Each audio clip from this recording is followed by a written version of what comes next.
Number 1. Struggles with forming close relationships. When a child's emotional needs aren't consistently met, the internal blueprint for emotional intimacy never fully develops. It's not that they don't want connection. Closeness simply feels unfamiliar, like speaking a language they never learned. They may keep people at arm's length, not because they're cold, but because vulnerability feels exposing.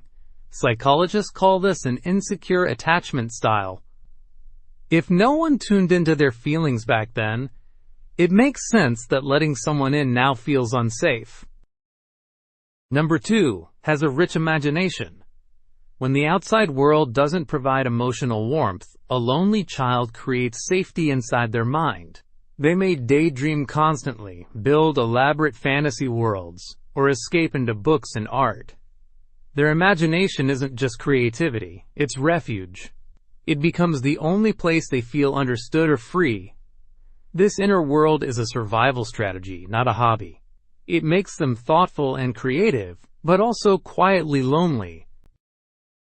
Number 3. Feels socially anxious or awkward. A child who grows up without emotional validation learns that their feelings might be too much, wrong, or unwanted. In adulthood, this often becomes social anxiety. They may overthink every interaction, scan for danger, or worry about saying the wrong thing. This hypervigilance comes from their nervous system working off old programming, trying to protect them from rejection that happened long ago, even if the present is safe. Number 4. Prefers solitude over social interaction. This isn't the same as introversion.